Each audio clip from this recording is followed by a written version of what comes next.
Want to speak real English from your first lesson? Sign up for your free lifetime account at EnglishClass101.com. Hi everybody, welcome back to Ask Alisha, the weekly series where you ask me questions and I answer them. Maybe. First question this week comes from Angel McNamara, or Angel McNamara. Hi. Hi Alisha and team. I read this sentence. Having weighed up the pros and cons, he decided against resigning. Present participle. Can you please explain that to me? Okay, so to my understanding, this question is about the use of the present participle in resigning, in decided against resigning. So we can use the present participle to function as a noun. So this can take the position of the subject of a sentence, the object of a sentence, indirect object. It can have many different functions. Here, it's functioning as the object of the preposition against. So against resigning. It's the object of this preposition against. So decided against is it's an idiomatic phrase. So to decide against something, to decide against a noun phrase, means to decide not to do that thing. So here, decided against resigning means he decided not to resign. But we're just using this idiomatic expression, decided against something. But yes, here the present participle is acting as a noun. We can do this. We call this a gerund. So here are a couple other examples of gerunds in different parts of speech. Cleaning bores me. I always try to finish as quickly as possible. So here, cleaning is the subject of the verb bores, and the object of the verb is me. So cleaning here is the gerund. We're seeing it as the present participle form of the verb clean.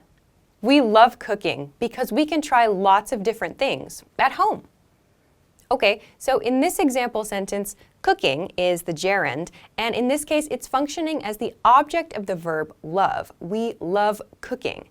So these are just a couple of examples of the different positions that gerunds can take in sentences. But yes, we use this present participle as a noun in different places in sentences. So I hope that this helps answer your question. Thanks very much. All right, let's move on to your next question. Next question comes from Dend. Hi, Dend.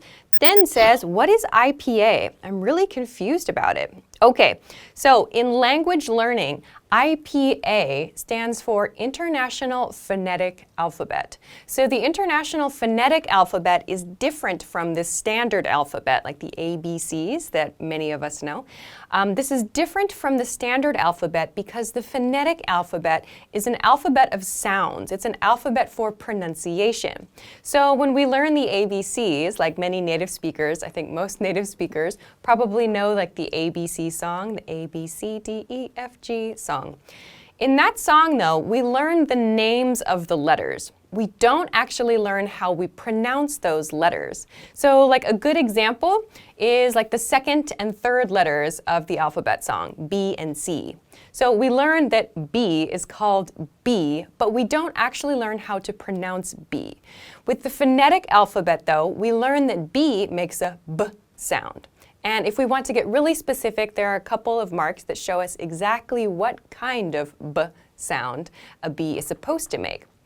With a complex letter like C, though, the phonetic alphabet can be super useful. So in the alphabet song, we learn that the letter is C, but we don't learn all the different pronunciations that we can make with this letter. So of course, there's the K pronunciation, as in like cat or car or cape, but we don't actually hear that in the song. So this K sound is represented with a K, actually, in the phonetic alphabet.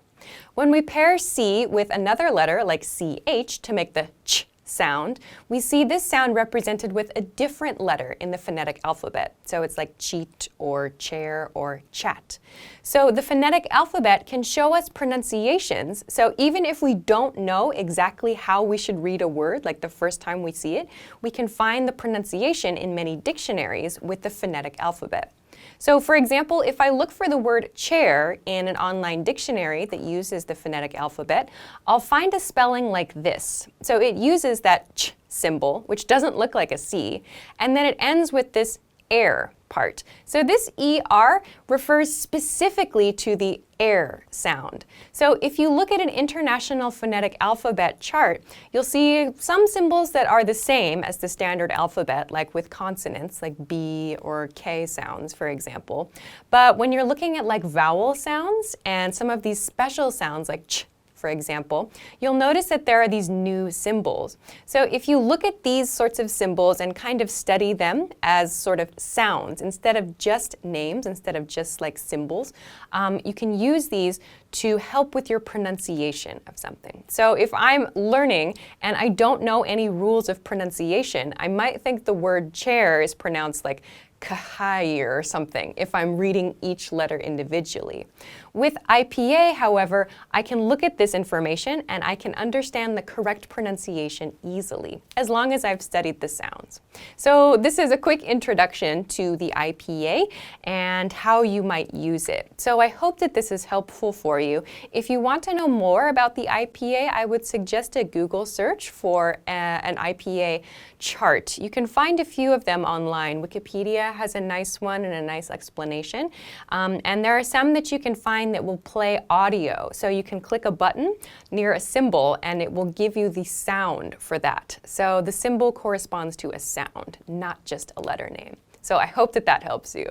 As a side note, IPA also has a beer reference. IPA also means Indian Pale Ale or India Pale Ale. So quite different from the alphabet we're talking about here. But don't get them confused. There are those two very common abbreviations, IPA, or the very common initialisms, rather. Okay, so I hope that that helps you. Thanks very much for this question. Let's move on to your next question. Next question comes from Alam. Hi, Alam. Alam says, hi, Alisha. I want to learn English by watching movies. So should I watch it with or without subtitles? And should the subtitles be in English also or in the language that I understand?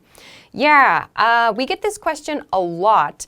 And so what I usually say, or what I try to say, what I recommend, is that you plan to watch your movie or your TV show more than once. So the strategy that I like to use and that I have used in the past is to watch one time with subtitles in your native language. So in my case, I watched with English subtitles. So in this example, I was watching a Japanese TV show. So I watched it one time with all the subtitles on in English, so I could read everything, but I was listening in Japanese in this case. So as I was doing this, I was picking up like commonly used words in the series. I was picking up grammar points that they used a lot, and I was listening to different speaking styles that the different characters used. So in this way, I had like this kind of basis for the story that I could gain, and I had kind of this understanding of like, okay, this is the way these different people talk. I was kind of prepared. Then, after a gap, I went back and I watched it again without subtitles. So this forced me to try to remember the words that I heard and that I saw on screen in English the first time around. But it also kind of forced me to make guesses. So of course I couldn't remember everything, and that meant I had to try to make an educated guess about the situation. So if the characters used a word I didn't know, I had to think about like, what did they do when I was watching this the first time and I had subtitles on? So based on that, I could try to guess what words meant, if that makes sense. So I remembered seeing this episode in the past. Maybe I can remember the sorts of things that happened in this episode, and maybe I can make a guess about what they're talking about now. So actually, when I was first watching the series, I was also studying Japanese in university, so that really helped me to improve my vocabulary and grammar and just kind of be able to enjoy the series and enjoy watching it a little bit more. And having a little bit of space between my first viewing and my second viewing also helped me see just how much I had improved. So I would say maybe if you're planning on using a movie or a TV show, like try to space out your viewings a little bit. So don't watch it like one time with subtitles, one time without subtitles, like in the same day. So try to space out your learning a little bit. So you give your brain a little time to try to recall the information. Then maybe you can try, if you want to, you can try watching the movie with English subtitles after that to review again and to practice your reading as well. So this is something that I would do. I hope that this is helpful for you. This was fun and helpful for me, so maybe it'll work well for you. So thanks very much for sending this question along. long, and good luck and enjoy your movie studies. Okay, let's move on to your next question. Next question comes from Arjun Singh. Hi, Arjun. Arjun says, "Hi, Alisha, could you please tell me the difference between stress and depression?" Okay, so this is kind of a tough question because for some people, stress and depression are very closely linked. So I'll speak very generally about this. Stress refers to the everyday feelings that we have that are negative. So this is like your anxiety, your worries, maybe from lots of work or lots of study to do, or you feel tired, or you make a mistake, you have problems. So this is all of the negative stuff that happens that we think about, that we kind of carry in our minds. We call that stress. So some examples in a sentence. I'm under a lot of stress at work right now. You need to reduce the stress in your life. Depression, on the other hand, refers to a medical condition in many cases. For some people, there's something called seasonal depression, which usually happens in winter, and it's like this feeling of sadness, loneliness, this kind of empty feeling that people experience. For other people, depression is year-round, so it's this really like unhappy, persistent unhappy feeling that never really goes away. So maybe people with depression can have trouble with everyday tasks, or they might have trouble getting out of bed or eating. So these very kind of basic things may be difficult for people with depression. So that's considered a medical issue, and some people get treatment for depression. So depression is something that's constant, something that's like a constant emotional state or a medical state that requires treatment. Stress, on the other hand, is temporary, or in most cases it's temporary. It's something that kind of comes and goes with life. Depression is something that's much longer period. So some examples of depression. A friend of mine is struggling with depression. Do you have a history of depression? So I hope this helps you understand the differences. Remember, stress kind of comes and goes for most people, and depression is a medical condition that sometimes requires treatment. Thanks very much for the question. All right, let's move on to your next question. Next question comes from Ahmad Reza. Hi, Ahmad. Ahmad says, "Hi, Alisha. What's the difference between college and university?" Oh, yeah. In general conversation, we tend to use these words exactly the same. I would say, too, in American English, we tend to use college more often than university. But the actual difference is that colleges offer just undergraduate education. So an undergraduate education in the US is 4 years. So that's a bachelor's degree. You get a bachelor's degree when you finish your undergraduate education. A university, however, offers undergraduate and graduate education. So at a university, students can get a bachelor's degree, a master's, they can get their PhD there. So a university offers more courses, more opportunities for education than a college. But as I said, in conversation these days, most people use them interchangeably. So for example, I might say, like, I applied to 5 universities last year. We probably wouldn't say I applied to 2 colleges and 3 universities last year because we consider them pretty much the same. So if you want to be super specific, I guess you could, but it might sound a little unnatural to use college and university in the same sentence like that. So again, generally we use them the same way, but specifically there are those differences in terms of the courses that are offered. So I hope that this helps you. Thanks very much for the question.